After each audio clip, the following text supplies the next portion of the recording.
play.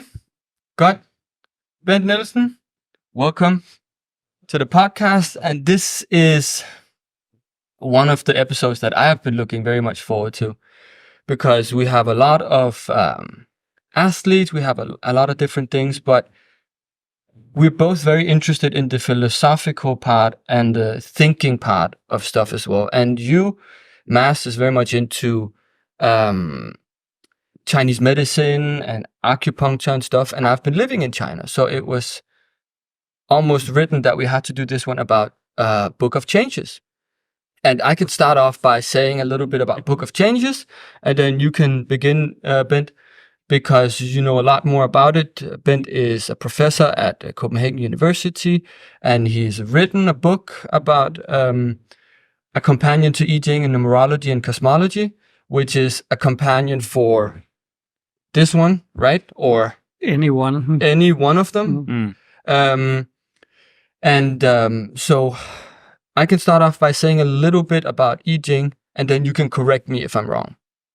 So, as far as I understand, it's an old book that was originated from China, and a lot of Chinese philosophy, a lot of Chinese culture is now built on this book. It's a book that describes a system, and it's a book that has inspired a lot of famous people and scientists, even to our age, that we all know. A couple of them is Niels Bohr, the Danish quantum physicist. He chose to have the yin and yang emblem on his thing when he got the honor from the Queen. And there is Carl Jung, also famous psychiatrist, right? That is famous for synchronicity, which is nothing is a coincidence. Everything is somehow connected. There is Leibniz, who is the inventor of the binary number system. So on that note, I think it might be a good intro or a good start if maybe, Ben, you could explain the system. Yes. Yes. First, we have to know a little bit about the history of the book. We don't know where it originated or in which philosophical environment. Actually, to begin with, and the oldest part of the book is not even philosophy. It was probably connected, the divination was probably connected to the Shang dynasty's oracle bones by way of numbers that at a certain point, maybe in the 4th century BCE, morphed into the lines that we now recognize as yin and yang. The old part is actually more like other kinds of literature we have from the 8th century BCE in China, which is sort of poetry. So the book is divided into 64 very brief chapters of 7 lines, and 6 of those lines connect with one of each of the yin or yang marks. But that came about probably at a later point. So each short chapter has a sort of focus on something. Famously, the first chapter is the focus on the dragon, and it starts out with a dragon with no head and a dragon becoming visible and so on. And if you read it carefully in the original, because the translations have different interpretations of this, of course. So in some, like Wilhelm's translation, the dragon is interpreted as the gentleman, the Confucian gentleman. But if you go back to the original, you see it's more likely that it describes a sort of conglomeration of stars coming up over the horizon and then going down again. Interesting. So there is a lot of things that we do not really understand in the text itself. But some diviners at a point we don't know, between the 7th, 6th century BC and the next following centuries, combined this with the figures that we now call hexagrams. Mhm. And from the 4th century BCE, this corpus of the 64 short chapters, to this was added different kinds of texts, essays, glossaries, commentaries, and so on. And these famously again merged into a complete chaos in Wilhelm's translation. So it's very difficult to, in his translation, to tell the different parts from each other. Okay. Because he was not interested in the historical aspects of the book. He was interested in the contemporary uses of the book. Okay. And then he made his German translation by help from one of his Chinese associates, and he had the book translated back from German to Chinese to see how accurate the translation was. And for many years, this was the best translation we had. And in the early 1950s, it was translated into English by Kerry Baines, who was actually a student of Carl Gustav Jung, and Wilhelm was a good friend of Jung, so he persuaded him to make a foreword, which is very famous, but which is also a foreword that has told us how to understand the I Ching. And that was the way Jung and Wilhelm understood it at that point. So now, today, over the last 20 years, we have a plethora of new translations that are much more accurate and take sort of as the point of departure either a historical period or a special interpretation by a Chinese commentator, which to Wilhelm, this was a book that was some sort of ahistorical.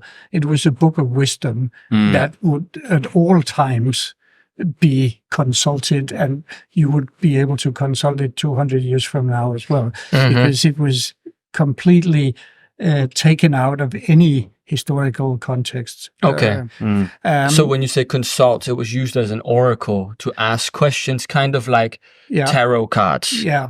The central part of the 64 short chapters that were coordinated with the hexagrams became a book of divination.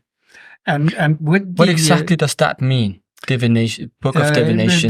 That means that you'll be able to tell both the future, but that was not the important part. The more important part was to align yourself with everything in nature, and to figure out how you could do that.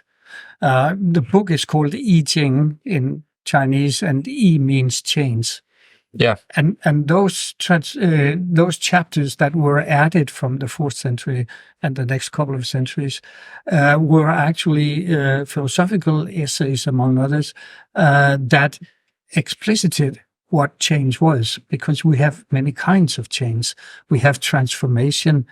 We have change that can't go backward. We have alternation, which is also kind of a change that from day to night, night to day, and so on. So the only thing that could be said, and that's a very famous quote from one of the commentators, the only thing that is not changing is the fact that everything is changing. Yeah, and I love that. Yeah. Because that's, were you going to say something? Yeah, I read the book once a long time ago, and I remember the author said that this is the book that takes more than a lifetime to understand, even though it's super important knowledge. So if you were to explain briefly to a 3-year-old baby or child the core principles of the work, what would that be? To a 3-year-old? Very basic. Yeah. In Tokugawa, Japan, there was actually a rule that said you were not allowed to use the book if you were under the age of 40 or something, I think. Okay. So, that's how seriously they took it. Well, the book is, as I said, a core of 64 brief chapters, Mm-hmm. and they are in no way connected with each other. And some of them are very difficult to understand. Some are easier to understand. It's written in a language that predates Confucius. So not many people can actually read the language. Yeah, that's old. That's And, what, 3,000, 2,500, 3,000 years old. Yeah, it's about the 8th century BC. Yeah. And my book picks up the commentaries from about 400 years later. And already at that time, the Chinese themselves had trouble understanding the book. And today we have a lot of means, among other things, a lot of manuscripts have been discovered of this book and books that look like it. And today we are better equipped, but still lots of things are mystery here. So we still have a hard time understanding the core principles of the book.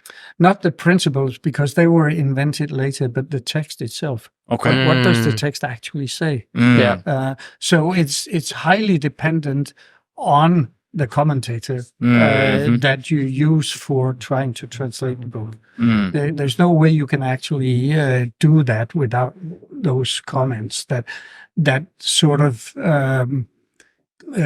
grew up around the book. And those that were finished, a set of those that were finished are known as the 10 Wings. And they became a part of the book, and they are translated by Wilhelm also. But a lot of things that helps us understand comes from other sources that was not part of the book. And today, the collected commentaries on the I Ching that we have today was published in Taiwan in the 1960s, and they run to 195 volumes of several hundred pages each. Wow. So that's a huge amount. So if let's take it a little bit back, because in order to even understand any of what we're saying, we need to understand the system, and the best way to even describe the system would be on paper, I think. Showing from yin and yang and how it works. Yeah. Should we try to do that up there? And then I will hold the microphone for you while you're drawing. Okay. If you want to. Yeah, that's Yeah? Yeah. Because then I can just move mine up. Yeah, do that. I can just switch mine around. It's okay. Leave it. Okay. Yes.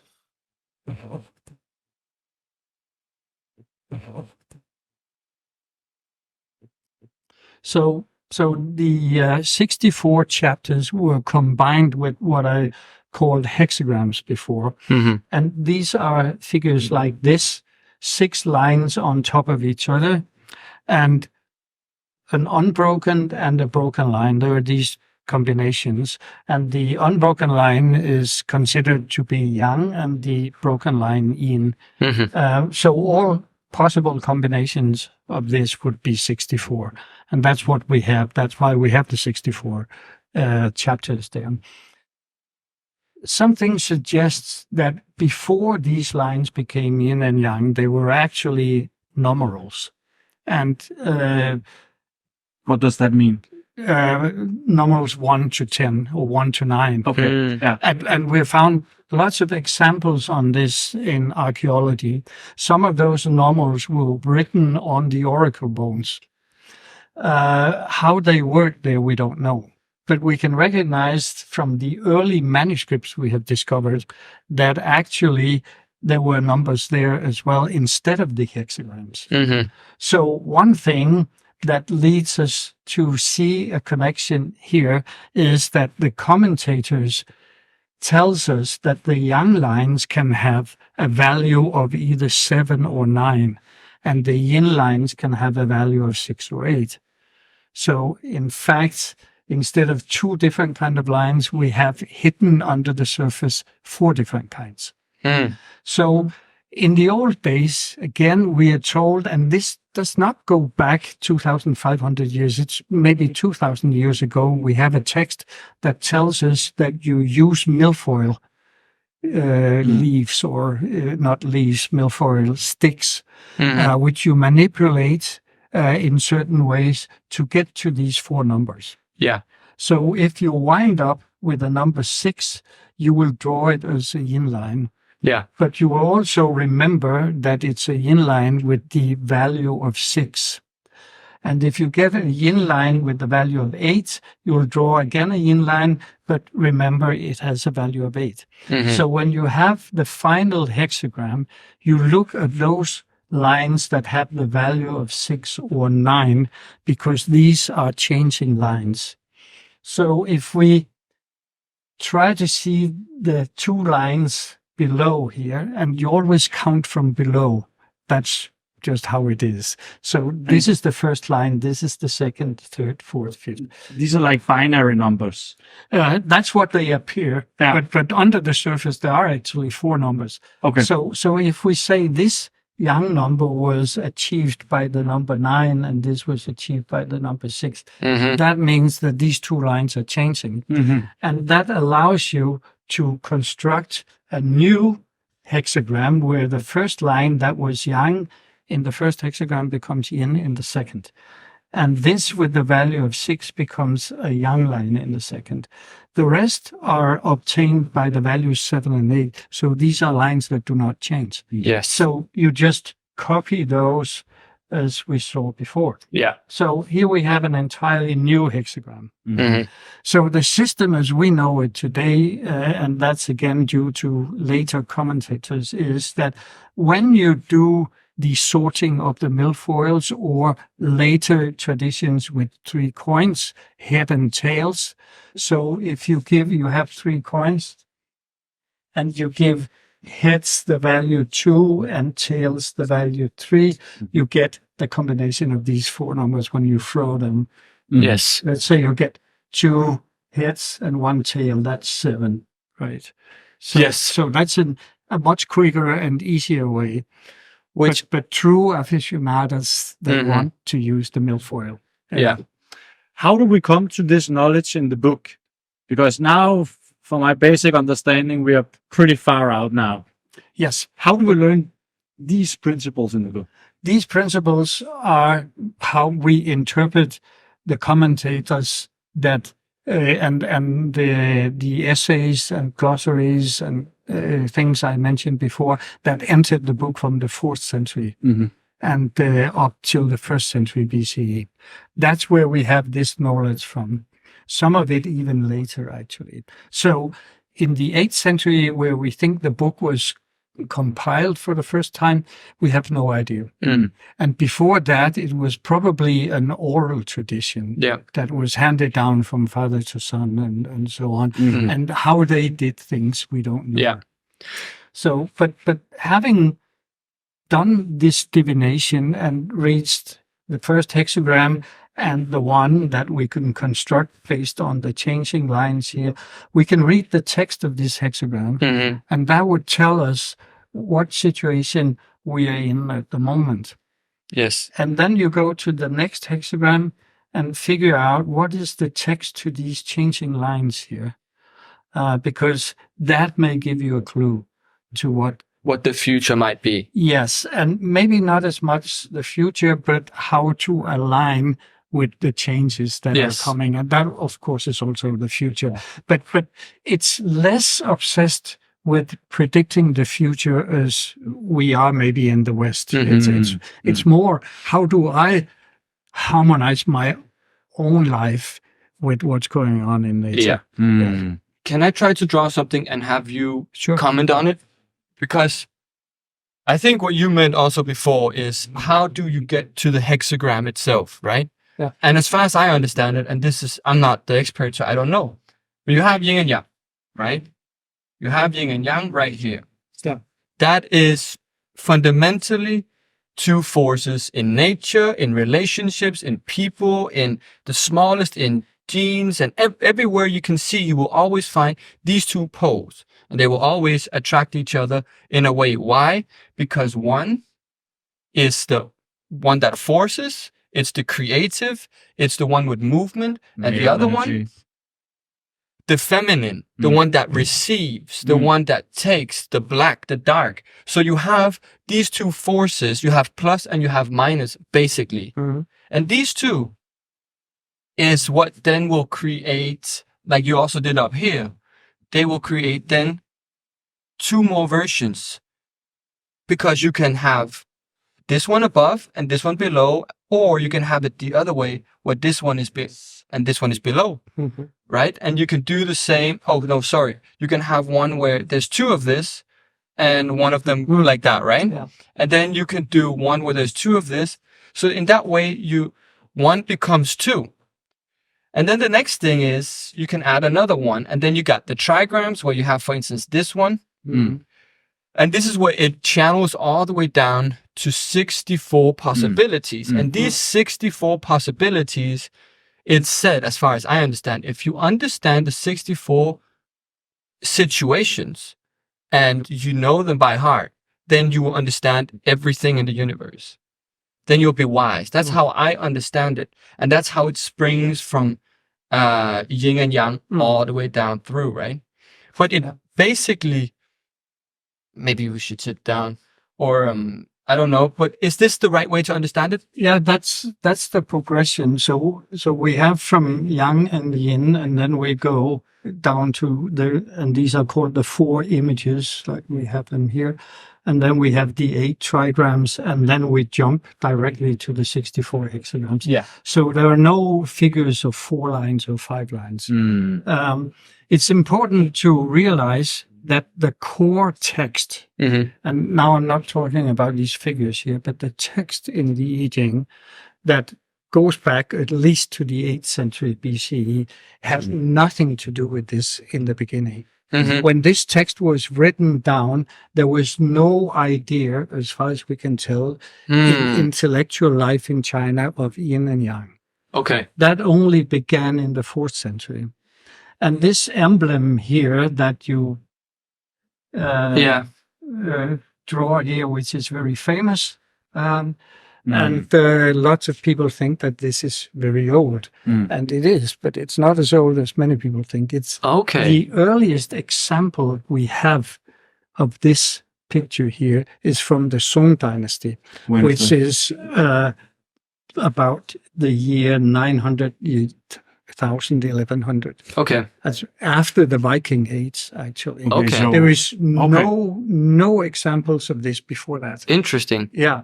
Okay. But that's not to say that there was no idea of yin and yang, because there was. And it's also important when we sort of look at things, because yin and yang, that these are what a famous scholar from Hawaii, Roger Ames, has pointed out again and again. These are ad hoc categories. Yeah. So if you're my student, you are yin, and I, as the professor, I'm yang. Okay. But when I go to see the president of the university, I'm yin, and the president is yang. That's a hierarchy level. Like, and it's always decided on the basis where you are right now. So nothing is yin forever. No. Not even mothers. They can be yang as opposed to their daughters. Yeah, in a situation. Yeah. So it's all, that's all the way we see it. But apart from that, it's true what you said here, and this is all written down in one of the texts that came later. How to do this, but the whole process of how the book came together, as we have it now, we have no idea. And all we know is that we have discovered from the 2nd century BCE complete manuscript written on silk. The main differences here are that the hexagrams come in another sequence than from the received edition. And the texts that are accompanying the old part and supposedly explaining them are different. Okay. But some of them are the same. So the picture is very confusing, actually. I would say 100 years ago, we thought we knew more. So when Wilhelm did his translation, he was much more certain of what he said.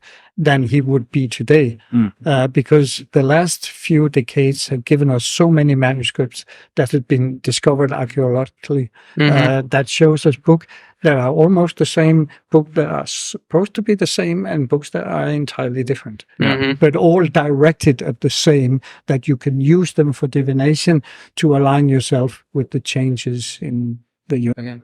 Okay. That kind of brings us to the next whole thing. Let's wait moving on, because I have a I have a clarity question here, because you mentioned there are 64 chapters in the book explaining a brief little history that are hard to understand. Yeah. Does that have any correlation to the 64 hexagrams?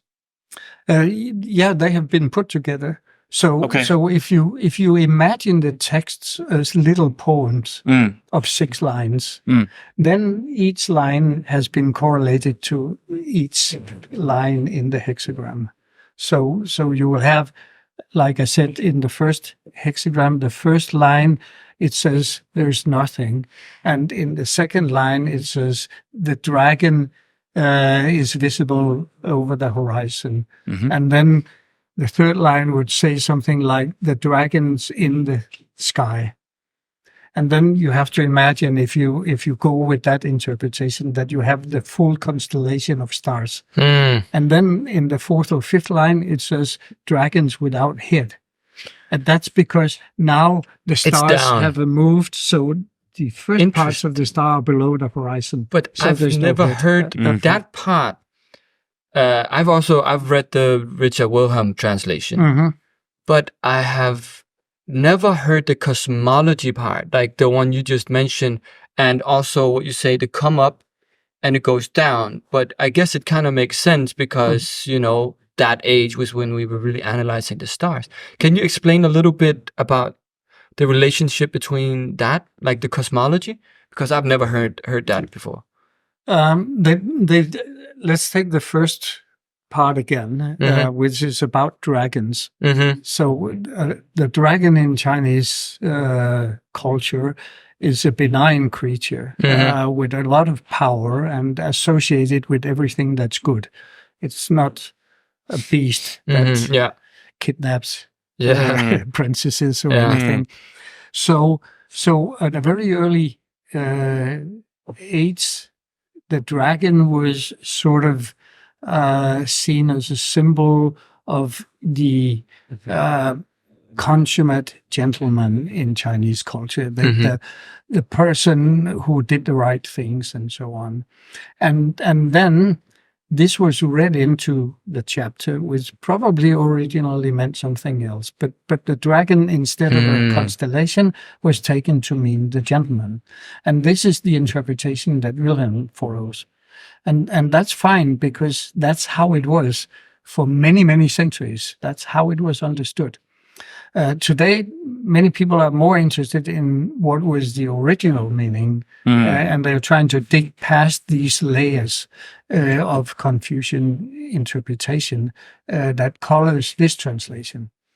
So it's all about how you interpret this. Yeah. And since the older part is so difficult to understand, it's wide open to almost any interpretation. So whatever you bring to the table when you read the book, you can actually get from it as well. And that's probably one of the reasons that it became very, very popular. And it was exactly in 136 BCE, there was for the first time a Confucian academy at the Imperial University. And this book was chosen as one of the classics. And not only one of them, but the first of the classics. And ever since, for over 2,000 years, it was the first and the most important of the classics. Yeah. And everybody in China used it. Yeah. And if you go to China today and in the airports, you will see this is probably the only traditional work that has its own shelves at the airport. Okay. It's very popular today. Yeah. I have several meters of shelves of I Ching that was published over the last 20 years for everything, to check out the stock market, to check out your health, And one of my friends from Texas, Richard Smith, said his favorite was actually the golfer's I Ching. So it could help you up The your golfer's golf game. Yeah. Interesting, but But the common denominator for the different versions is that it's a kind of predictory book, or what? Yes, that is sort of the basic use of it, and we have from other texts in China, which date back to the 4th century BCE. We can see it was used for that, but we don't know how. Actually, there are different ways of looking at that, different interpretations again. But it was definitely used as a book of divination. Yeah. But when the essays were attached from the 4th century and the next 300 years, it became a book of philosophy with the cosmology, and that sort of sparked two kinds of ways to look at it. You could either make a textual analysis to the 64 chapters, whichever hexagram you arrived at, you would read the text and try to understand the text and its commentaries.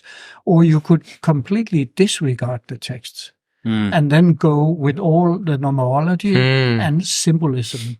And that's what my book is concentrated on. And the numerology part of it, Because nobody in Western languages wrote about that before, because all translations just look at the text. That's what translations are, of course.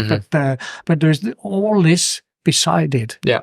And just to give people an idea of how important it was back then, it's, as far as I've heard, and correct me if I'm wrong, the most important people around the emperor in China was the people that was looking for the divination book. He had a whole team of people just like always constantly analyzing the thing and casting it and stuff like that. Is that correct? Because he was the dragon, right? The emperor back then was the dragon in China. I guess that's also from the I Ching, right? Yeah. It converges from many places because there were diviners at the court. But there were also different ways of looking at that. And something that was very, very important also was the Wu Xing, the 5 elements or the 5 phases. Yeah. And these are not mentioned at all in the older part of the I Ching. So something tells us that this was just as important. And you'd have to have specialists in that. And you would have specialists in omens. What happens if there is an eclipse that you haven't seen or expected to be there, and so on? Even if buildings went on fire, there would be a reason for that. So the emperor had lots of experts. But everybody in China who could read, that is the whole intelligentsia that was part of the bureaucracy, most of those were in favor of this book and used it both privately and for many other reasons. Whether you were an architect, you were a painter, you were a poet, even a military officer, it was used a lot in strategic considerations and so on. Yeah. So it's been used widely across society. Yeah. And there's another thing, and I think this is also the aspect that we're very interested in. There's that part, the oracle part, but there's also the balance part, the part where humanity and nature has to come in balance. And yin and yang describes it, equally around in a circle, and it's always going around. Taoism also comes from this kind of philosophy, right? The whole balance part with nature. Is that also an integrated part of the I Ching, and how does it describe that? The changing part is, and of course to a certain extent also the balance thing, but the Taoists had their own ways of looking at this, and so there were actually many competing things. The reason that the I Ching stands out from many of the other things that were used for divination is exactly because it was included in the Confucian canon in the 2nd century BCE, because these books were sacred from that point on. Whereas lots of other books disappeared, and other books came in the first, second century, just around the changing of the first and second centuries. There was a philosopher who made his own bit on the I Ching. So he came up with another scheme, which I can just show you. Instead of the hexagrams, he had something he called tetragrams. That could have 3 different kinds of lines. Okay. Which would amount to 84 combinations. And he even included his own commentaries, like the part with the 84 chapters had been incomprehensible to himself. Okay. So he made a commentary that explained it. And this book still exists, and it's been translated into English a couple of times, but it's not so popular. Because it does not have all the enigma of the I Ching, because he wrote it 2,000 years ago, but he didn't make lacuna or made things wrong like they are in the original here. So this leaves us much more room for interpretation than his book does, and that's probably why. And there were other kinds with chessmen and lots. There's so many kinds of divination in China that it's hard to get an overview. But still, the I Ching stands out because it was included in the Confucian canon, and Confucianism became the dominant philosophy because it was able to incorporate ideas even from Buddhism, which you wouldn't have expected, but it did. So for that reason, we still have the I Ching as a special case of all the divinations. Do you know if the Book of Changes has influenced the Chinese traditions like Tai Chi or acupuncture or Feng Shui or anything like that? Yes. And if it hasn't, they insist it has anyway. So if you can't see the influence, people will insist it's there. Chinese medicine also. So you have, as I said, you have I Ching books that relate to just about anything in China, and you can even see today in architecture there is a whole village, maybe even a town, you would call it, in Western China that is built up like the 8 trigrams in a circle. So on. And that's, I mean, even in Korea, the Korean flag has 4 trigrams in it. I mean, it's not only China; it's all over Asia, and it's basically the foundation of Japan, Korea, the East. Basically the Deep East, right? But I think it's also one of the reasons, like you say, that it's in everything. Like you go to a Feng Shui and they will say, like kind of like a church here, they say, oh, it's with God. Or like, it's a little bit of that feeling you're not 100% sure it's right. Because there still has to be, like Carl Jung says, the master answers, but he answers but once. There has to be some sort of belief or some sort of trust in I guess the source, in the fact that it's working. If you don't believe in it, it won't work. Which is also why kind of like a religion without being it, because it's a system. So you can cast the I Ching, but if you don't believe in it, if it's not right, it's because you didn't believe it. Kind of like Feng Shui, if you go into someone and they act like they're with God. I'm not saying all people does it, but I imagine there could be a lot of hoaxes around it that claims that they will use it. But Carl Jung spoke a lot about synchronicities. Exactly. Where you have to be in tune with spirits in order to experience these things properly. And that is, as I understand it, but I guess everyone reads it differently, is that this book has kind of similar thing to it, is that you have to somehow believe in the things that is real, otherwise it can't help you, you know, which is interesting to me.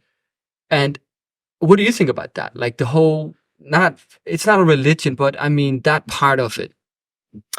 There are definitely no concept of gods related to this, but there are spirits mentioned, and again, what you bring to the table helps you get something out of it. And Jung saw his thoughts of synchronicity in the book. There's nothing about that in the book if you didn't know what synchronicity was. So that's what he got out of it. And in many ways, as I think I said before, he was teaching us how to understand this. Yes. But we don't know if any Chinese ever got that idea. They understood it on their own terms, of course. So yes, if you don't believe it, then why bother? I mean, that's the same with everything. Yeah. So if you really believe it, it might help you. And sometimes I have likened it to a bartender. So if you have problems with your wife and you go to your friends will inevitably be biased because they know your wife. So they say, but maybe she didn't mean it that way. But the bartender is completely unrelated to you. So he'll just listen. And then he'll maybe offer a word of wisdom and you'll be happy. Yeah. So that's what you can get out of the book as well. You can sort of divine your problems. What should I do? And there is a convention. You should always phrase your question in the positive. Yeah. So you shouldn't ask, what shouldn't I do? You should ask, what should I do? And then you get a text from the hexagrams here. And maybe this text will spark something in your head. And you say, well, that sounds great. Yeah.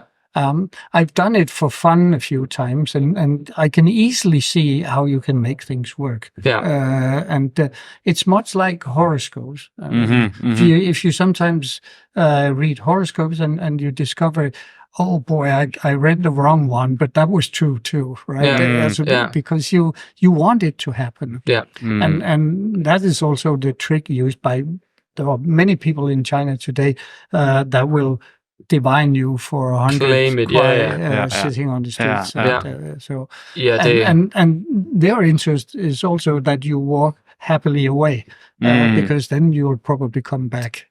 So, what is your personal interpretation of the book? What have you gotten out of it? A job at Copenhagen University. That's good. Yeah. I'm not a believer in the system. My interest has all along been the commentary tradition. How was it built up? I started out reading, my first reading was also Wilhelm's translation. And then I read Lege's translation, and I seemed to sit with two different books.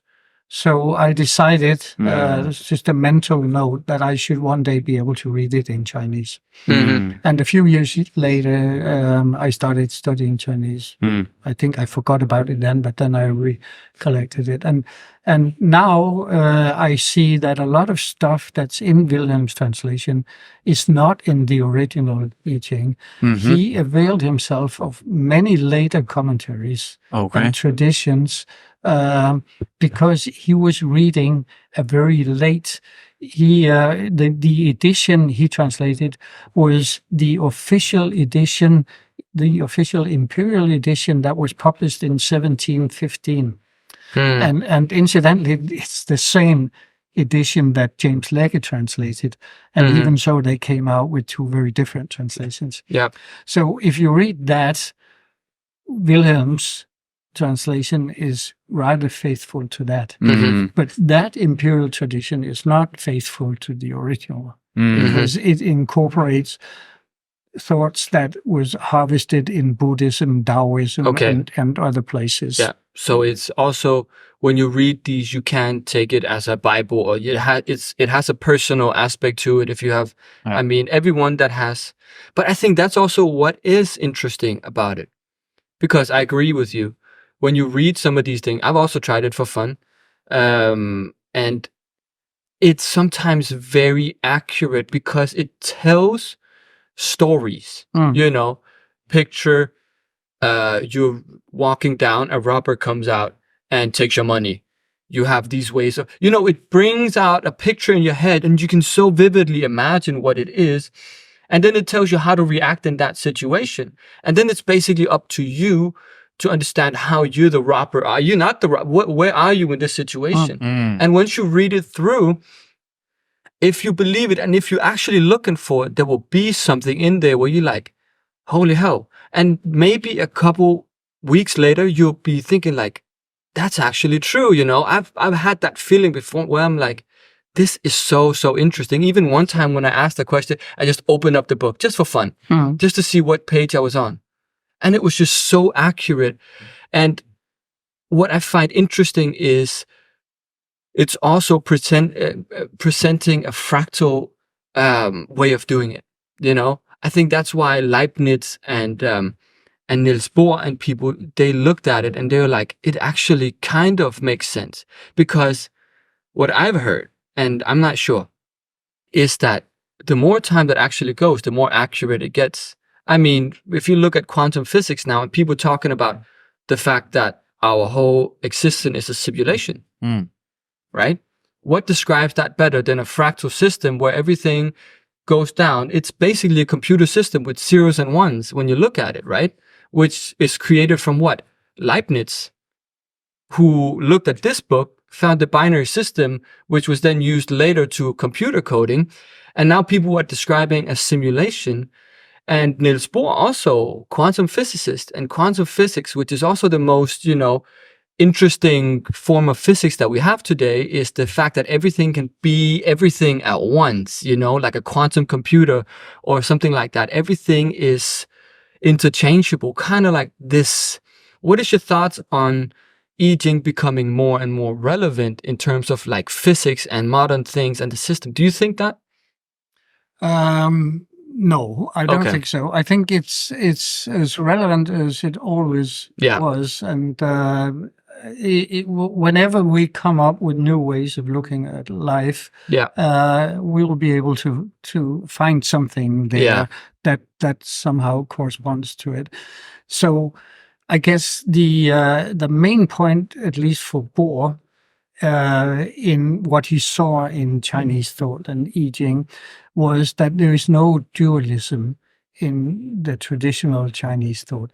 There is no separation between soul and body like we have from Descartes. Everything is the same.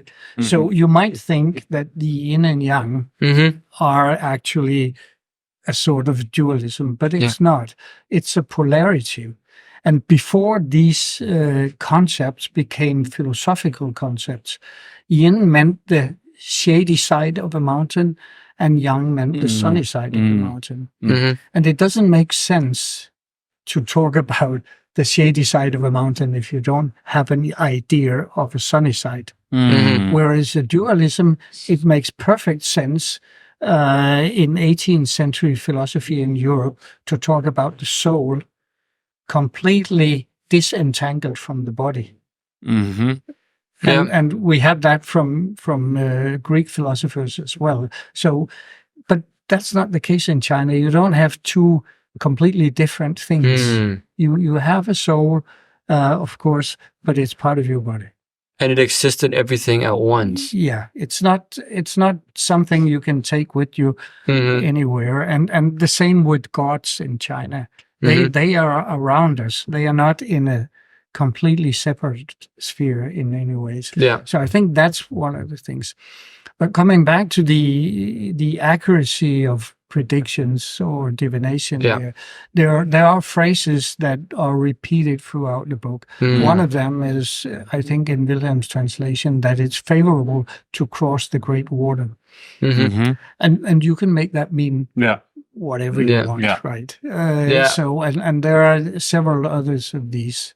So that helps you because things, at least as we understood them, seems to be very general. But again, if you dig into the original text, it may have been very specific. The Great Water may actually have been the Yellow River, and to cross it may have meant something very specific, like crossing the Nile. You know, the western shores of the Nile was the empire of death, and so on. So again, we really know much less than we thought we did. So maybe we also credited for too much mysticism, when it's actually started out as numbers on a turtle shell, and then the yin and yang sign came on, and then other things came on, and then people added their own, philosophies on top of it, on top of the same system in a way. So it's actually evolving with the people that write it. And I guess I'm not sure if this is true, but isn't it also one of the most translated and one of the books with the most interpretations and most different kinds? Of the Chinese classics, it's by far the most translated because it's very, very difficult to translate it. But the last 20 years, they've come out, I think, 6-7 new translations. Yeah. But for a long, long time, this and Legis were the only ones. Yeah. The Lone, which collects the Confucius Analects, is much more translated. Okay. And Lao Tzu, Tao Te Ching, also much more. But to me, that's a bit sketchy that there are so many different interpretations. Aren't there supposed to be one universal meaning of the work? Don't you think that? I'm not sure. Let me tell you that. But every major dynasty in China's history tried to establish the right interpretation. So, and that's why the Qing dynasty, the last dynasty, they came out in 1715. This is the final version. And that's what's translated by Wilhelm. But the Ming dynasty before that had their final version, and so on if you go back. And there is this thing, when you go that far back in Chinese history, the language is very, very, as we see it today, very fuzzy in many ways. It's difficult, actually, to say it means this and only that. There's more meanings in all of the characters, for sure. Yeah, it could mean basically several things. But after Wilhelm's translation came out in the West, it became hugely popular, and this was reprinted again. And I bought my copy. I think it was translated into Danish in 1968, I think, and I bought my copy in the early 1970s. And I was very fascinated by it, as I said. And I was fascinated with the mysticism of Chinese thought. And that was really one of the reasons I started studying the language, especially the classical language. But as years went by, it dawned on me that Chinese philosophy is not that mystic, actually. If there's a philosophy that is very, very mystic, it's Western philosophy, especially medieval, because we have all the metaphysics that played a huge part in Western philosophy, and that's absent from most Chinese philosophy. If you can't see it, you can't touch it. There's no reason to think about it. So is that Chinese philosophy? Yeah, that's mostly Chinese philosophy. Not until Buddhism became part of Chinese thought were there any serious metaphysical considerations. Because we are here. Confucius famously said, when one of his students asked him, how do we treat the dead? And Confucius told him, don't worry about that until you learned how to treat the living. And this is the sort of attitude in Chinese philosophy. Then enters Buddhism in the 4th, 5th century and becomes a huge part of it. And with that, we get metaphysical speculations that also enters Confucianism. But that's more than 1,000 years after this book came about. Very interesting. Do we know who the original author is? No. That's we don't crazy. even know who added the commentaries. It's such an... I don't know, again, another claim, I'm just getting them all out there. I've heard that it's the oldest book in the world. But again, they could also just be... The oldest book in the world, then it's not supposed to be 2,800 years old. I don't know. That's also something I've heard. But again, it could be a claim, you know? Okay. Another one. This one. There's been mathematicians, there has been scientists that have looked at I Ching, and they have looked at only the numbers and the system parts of I Ching. Yeah. And they have found astonishing correlations between the system of I Ching, the 64 hexagram, the binary code of the different hexagrams, even down to the description and the story within the hexagram, and amino acids and our DNA, which was not discovered before this century. So Last century. But what is your this one is one of the books. It's called the Genetic Code, where they basically analyze mathematically, and I'm not even smart enough to read this, but I can definitely see what they mean, and with the whole thing. What is your point of view of that? Like mathematicians doing this kind of work? Yeah, I'm not a mathematician, but I've investigated 4 schemes that do this in their different ways. Yeah. And some of them links it to those 4 figures, because the DNA has 4 components. Yeah. So I don't know. I mean, they're all different ways, and you can find amazing things that correlates to this.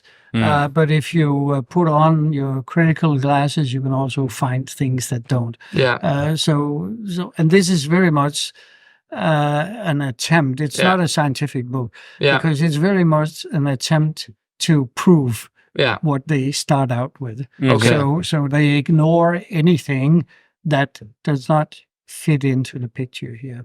Okay. There's also a scheme that tries not to use the symbolism or the numbers, but only the text, to read the text. So the message of the DNA is hidden in the text. And again, this is an exercise in extreme interpretation. And you can find, again, correspondences, but you can also find things that invalidates the whole scheme. So, but it's interesting. But again, it's a very, very open system. You start out with 2 different things, which you combine. And some people speculated, why did they stop with 6 lines? Why not 7 lines? There would be much more situations. So, and that's probably because it goes back to the numbers of the oracle bones, which were always in 6. So you can ask, why was that in 6? And we can explain that from the calendar. During the Zhou dynasty, they operated with a cycle of 60 different combinations of characters. So they had a month of 3 weeks of 10 days. So a complete cycle of the 60 would be 2 months with 6 weeks. And then the whole thing would start over again. Okay. And then it would be a good idea to divine, to see what will the next 2 months bring us. Okay. And on the oracle bones, we can see that they probably did that at the beginning of every week. So we have these 6 weeks. So there's a notation for each week. That's how we ended up with 6 figures. Yeah. Again, it's a theory. It's a probable explanation. Yeah. So it's also because maybe the system is so open that, people can put, kind of like the I Ching itself, you can put your own story into it, and maybe a mathematician can put its own, if he really believes it and he really sees it, he can draw that out from the I Ching. Should we try the that's the thing, game? because I brought the coins, and I think it would be interesting for the people themselves to judge whether or not, I think we have time. We have 20 minutes to judge for themselves if they think that the I Ching will answer our question correctly. Yeah, because now they have the fundamental knowledge. Yeah, and now I learned a lot from you, Bent, already, and I think it's super good. So you have to put in an intention, and you have to ask a question. So now, Bent, we all believe in it, okay? Okay. Also you. Yeah. Everyone. You have to decide which is head and tails for the numbers. This is Yang, the one with 2. Yeah. And this is Ying, the one with 4. 3. One on, I don't know, is it 3 on it? But you can have a look at the coins. You can also have a look. One side should be assigned the value 2, and the other side the value 3. There's 2 signs on this one on each side, and then one with 4 sides, as far as I could see. And I feel like the one, because I've been looking a little bit, and the one with 2 is Yang. And Yang is the moving. Yeah, that's the number 3. So we have we have to add them up. Yeah. So the Yang is number 3, and this one is number 2. Okay. Right? Yep. So now we all know that. Now we have to find the question. And I already wrote a question. You already wrote a question, yeah. I wrote a question because I thought we have to find something that everyone can relate to, and everyone has a meaning about. So, and which is relevant now and for the future. Yes, exactly. So what I have written down, and I'm not sure this is, I think it's pretty much the right structure for an I Ching question. What can humanity as a collective whole do to live in harmony? Don't you think that's pretty... That's a good question. That's a good question because everyone has thought about it, especially now. It's something where I Ching should be able to answer it. And I believe it's going to answer the right question. Yeah. Now, what we're going to do is I'm going to cast the coins. Yep. Maybe, Ben, you can write down the result. Yep. And what we do is 3 coins. And I'm going to cast them here. And then I will tell you, or maybe we can even look together. Yeah. The first one. Here we got 4. 3 of those, right? 4 twos. So 6. 4? Yeah, 3 twos. Yeah, 3 twos. 3 twos, sorry. Okay. 6. So that's a moving... That's a moving line. That's a moving yin, right? Yes. Okay, good. One more. Okay. That is what? That is 2 yings, and that's 7. So that's a passive yang. Yes. Okay, here. There we got 1 yin and 2 yang. So that's 8. 8. Yes, that's 8. So that's a passive yin. Yes. Now we have here another 7. 1 yang and 2 yings.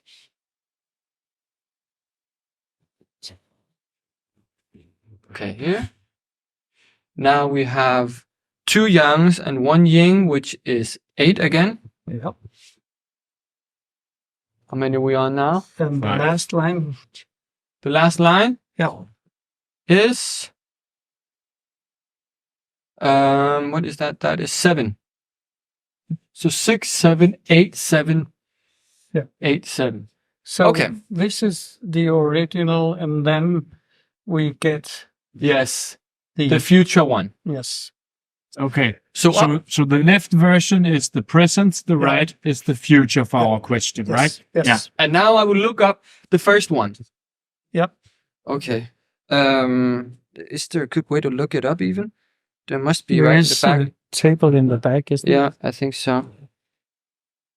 Or maybe in the front. Yes. Okay. What is the bottom one? It's the one that's called Kan. And what is the top one? It's the opposite. It's Li. So 60 should be number 64, the very last. 64? Yep. Which is interesting. Maybe it's the end of the world. It's not actually, because 63 is having already crossed over, and 64 is have not yet crossed over. Okay, so here it is. Wow, okay. Ready? So this is the situation right now. Right now and the question was, how can we bring harmony for collective whole? Good. Yeah. Before completion, it's called. Yeah. It's made from flame. It's the above, and the below is water. So water under fire. This hexagram indicates a time when the transition from disorder to order is not yet completed. The change is indeed prepared for, since all the lines in the upper trigrams are in relation to those in the lower. However, there are not yet any of them in their places. While the preceding hexagram offers an analogy to autumn which forms the transition from summer to winter, this hexagram presents a parallel to spring, which leads out of the winter stagnation into the fruitful time of summer. With this hopeful outlook, the book of change comes to its close. The judgment, before completion, success. If the little fox, after nearly completing the crossing, gets his tail in the water, there is nothing that would further.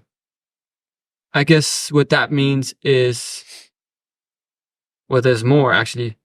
In fact, for this, you should only read what The number calls 6. the judgment. Okay. So the judgment is that before completion, success. What about the moving line? We're not The reading moving that? line, that's in the next hexagon. That's in the next hexagram. And much of what you read initially about this is Wilhelm's own Yeah. interpretation. But let's It's just- not in the book. Let's keep it in mind though. Okay. If we can write before completion. And then the next one, Yeah. That's the future situation. that's the future situation. Yeah. And let me see, what is that? Underneath we got, okay, one sec, I gotta find it first. Underneath we have Tui, which is there, and what above we have It's the same. Li. That's number 38. Let me see here. We'll find it. Number 38. That's number 15. And according to the tradition, you should only read the text for the first line. Okay. Okay. Here it is. Kui, opposition. The flame over the lake. And the judgment, opposition. In small matters, good fortune. Should I just read a little bit like before, just so we... what? If we're going to do it right, you should only read the text for the first line. Okay, so the first line, and let me see the first line. Where is that? The lines, 9 at the beginning, Yeah. 6 in the third place. How do I do that? Do you know that? Yeah.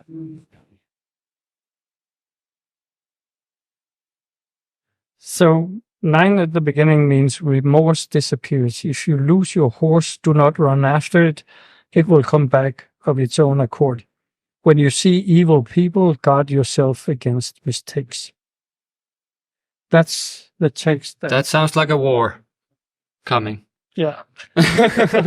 No, but I mean, How should we interpret that? The first one was pretty clear, right? where did it say, if a man finds, where did it say that? Can you see? Can you point it out? Yeah, it's this. Okay, the lines. Yeah. If you lose your horse, do not run after it. It will come back of its own accord. When you see evil people, guard yourself against mistakes.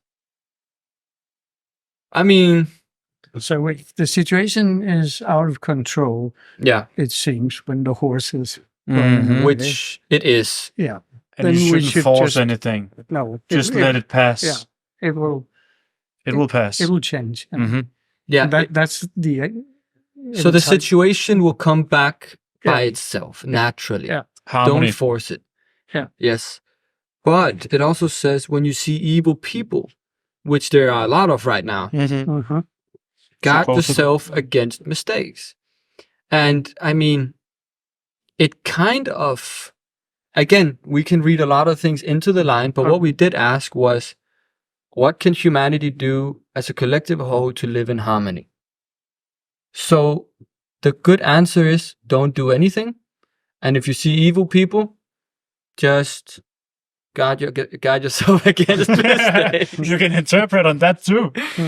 Yeah. Yeah. It basically means live your own life. I don't know what it means, but it's up to people self maybe to see what they want to read into this. Yeah. But it's definitely interesting, Mm-hmm. to see these things and to read them, I feel like, because And the critics could say that it's like horoscopes that you can read whatever you want into it. That Yes. whatever answer you get fits on the situation. yeah. But again, I mean, if But- the right people, if yeah. the right person reads this, he's going to come up with a new binary system, I mean, Yeah. it's at some point, what is it really? Is it just as something a system for people to spark their own belief in something? Or is it, it's interesting, but It seems actually that Leibniz did not come up with the binary numbers based on the I Ching. But he recognized his own scheme by looking at the 64 hexagrams in a circle.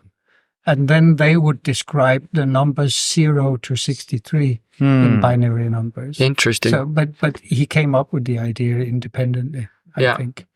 Yeah. So, but there's no harm in doing this, and it's even fun sometimes. And if you sit down and talk about it, what could it mean? And so it might spark an idea or two. So, I mean, we by could all look means, definitely now I'm gonna be thinking about that for a couple of weeks, and if that's what comes up, if it's gonna take care of itself, don't do anything, just hold your horses, it's gonna come back.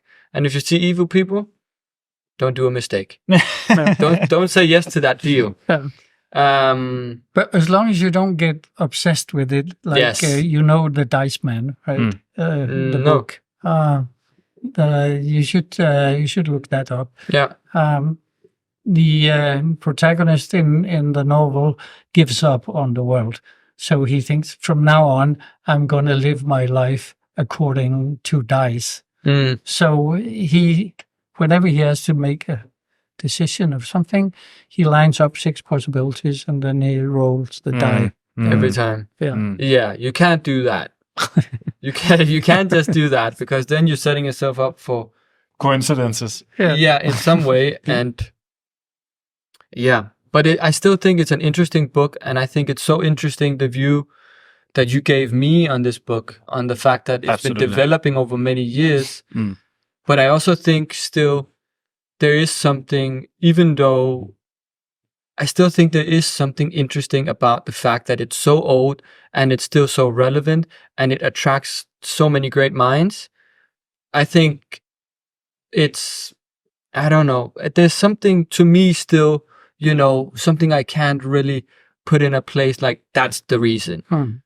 But I still think it's a super, super interesting perspective you gave on the fact that, people have added logos, people have added different things over the years, and then someone wrote their own commentary. And Confucius, I mean, everything you say about Confucius in China is just, okay, that's money, That's, if you say that name, they love you, so because he's the father of all education. So if he says this is a good book, it's a good book. So, I mean, it's interesting to have that perspective. I've never thought of it in that way. If we look at it just very briefly, and we see people interested in China's culture in the 19th century, there was one great mind, the name escapes me now, but he said, if the Chinese do not forget about the I Ching and think that this can solve all their problems, they will never enter into a modern society. That was the 19th century. In the 20th century, when Freud came up with psychoanalysis and his student Jung suddenly discovered a whole new world in that, which affected art and literature and so on, there was another atmosphere for reception of the I Ching, and then it suddenly dawned on us. So it has just as much to do with the receptors ourselves, right? And we can easily imagine another atmosphere where the book would be rejected again for being superstitious or whatever. Yeah. So it is definitely... It's what you make of it. But I mean, it's also, there's so many different directions. The guy that said that, was that the poet, right? The poet in... No, I actually think it's in Needham, who was a biochemist. Okay. He's the guy who actually discovered many of the discoveries that were made in China. Interesting. Thought, yeah. But he was a natural scientist. Okay. Which you somehow could say Bohr also was, but Bohr lived in another time. Absolutely. Yeah, it definitely is something that will, deal vandene, how do you say that? Yeah. Split the waters. Yeah, split the waters. Literally. And it's... but it's still interesting, super interesting. I hope that some of the people that are listening and this will maybe not read the whole I Ching, but at least look into it, because no matter what, it's an interesting story behind it. You will better understand the whole part of the world that is East Asia by reading some of this, and it's wisdom. It's Chinese wisdom. So, but on that note, Bent, I appreciate a lot you being on it, and this has expanded my knowledge a lot. Also mine to a certain degree. I'm still very confused, but You didn't know Confucius. But I think that's normal for books like this. At a higher level, it's fine to be confused. Yeah, it is even for me. But yes, it was a thank pleasure. you so much. Yeah, thank you. Yeah, Thank you. Take care. Yeah, you too.